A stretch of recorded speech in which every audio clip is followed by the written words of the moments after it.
Yes, that's right, it's time for some quick tips on joyridertv.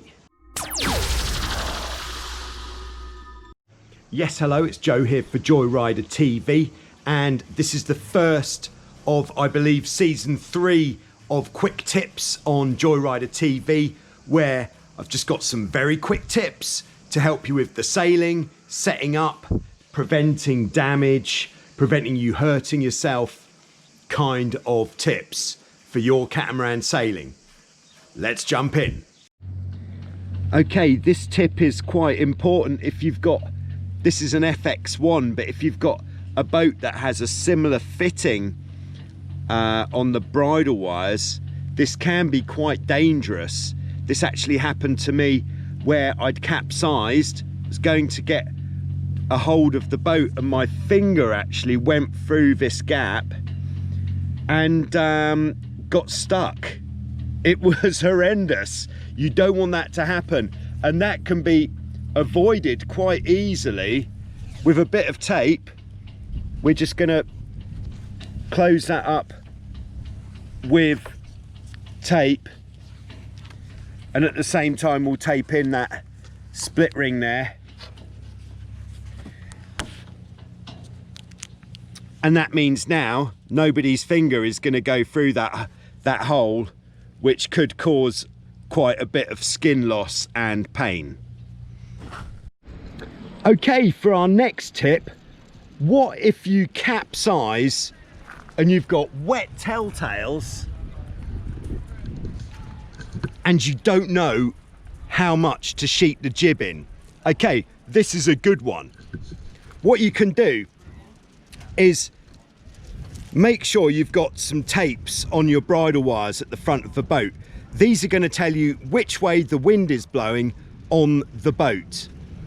And then to get an even flow of air over both sides of the jib, the front part of the jib is going to want to be pointing at the same angle as these tapes on the front. So if your telltales aren't working, just sheet the jib so the front of the jib is fairly close to the angle of these, and you won't be too far off, having it just right. If your telltales are wet, or perhaps stuck, or perhaps you've lost them, there we are.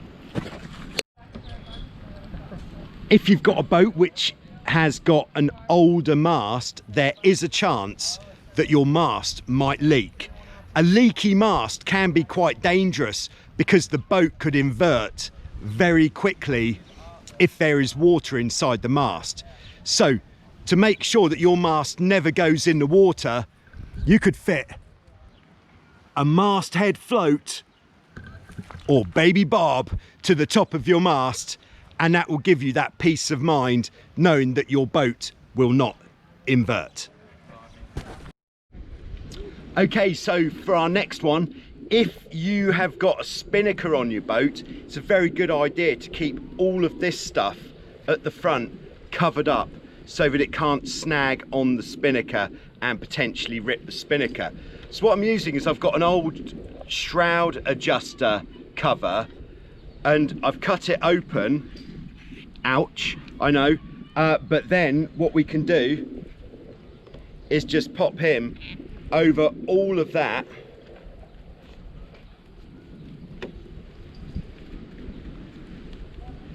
oh my goodness, look how tidy that is, and the spinnaker can't catch on anything.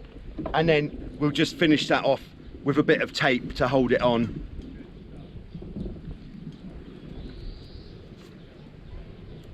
So you can use as much tape as you would like. And what I'm actually going to do is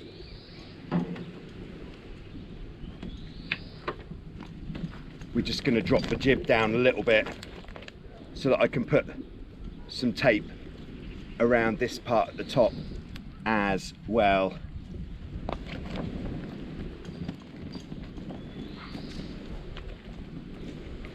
A little bit tricky, but worth it. Okay, so there you go, spinnaker protected. Okay, for this next one, we're looking at the downhaul again. This tip is a double-edged sword. You get 2 for 1 with this tip, but this one will either help you to gauge how much downhaul to put on, or to help you pull the downhaul on if you're not lucky enough to have the 6-to-1 downhaul system on your boat. So what we're going to do is we're going to pull the main sheet in as tight as you can. So, and then if we have a look at the mainsail, we can see all these creases in the mainsail. So what we'll do is we're going to pull the downhaul on until the majority of those creases come out of the sail,